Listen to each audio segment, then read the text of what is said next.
2024, this November, Jacksonville and people across Florida will get to decide whether recreational marijuana should be legalized in the Sunshine State.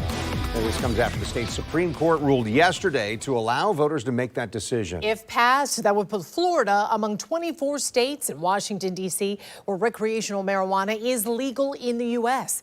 News 4 Jax reporter Jim Pickett spoke with locals today about this ruling and what they'd like to see. So I'm downtown at lunchtime talking to people today about recreational marijuana on the ballot. Is that good or is it bad? There are opinions on this both ways, but most people are saying it's just a good idea to put it on the ballot, yes or no, no matter how you feel. What do you think of that? That's a nay for me. Why so? I don't do it. You don't do it, but do you think it should be recreational? Should that be legal? Nope. That's all you need to find out. Why is that a good idea?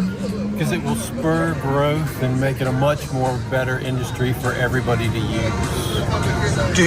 There's people with basically saying it would add to problems like we see with alcohol now. Do you think that that would be a concern?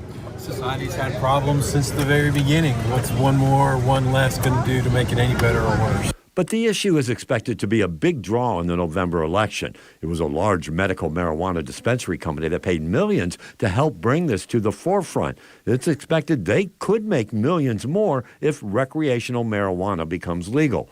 But there are those who have been opposed to the measure, such as the group Drug Free America and Florida's Attorney General Ashley Moody. Today, I put the question to our sheriff, TK Waters, since it's JSO that would have to deal with some of the ramifications if recreational pot is legal. If that becomes the law of the land, the law in our state, of course we obey the laws of our state, correct? We'll work around ways how to deal with that. It won't be legal to use in your car. It won't be legal to use when you shouldn't. So we'll still enforce the laws that are in place. But yeah, we'll see what happens, Jim. Do you think it'll cause more problems, though?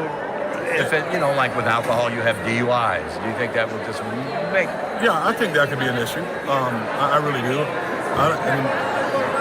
I don't know exactly what's going to happen, but I do believe it can cause more issues.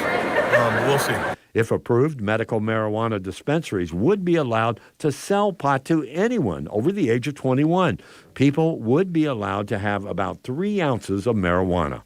Jim Pickett, Channel 4, the local station.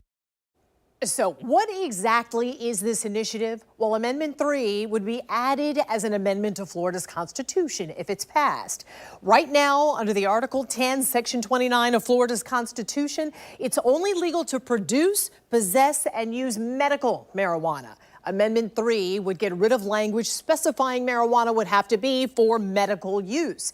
It would allow people 21 and older to possess up to 3 ounces of marijuana. So, come November, a yes vote means you support legalizing non-medical marijuana for adults 21 and older and allowing individuals to possess up to 3 ounces of marijuana. Voting no means you are against legalizing non-medical marijuana use. It's important to note a supermajority vote of at least 60% in favor of this amendment is required in order for it to pass.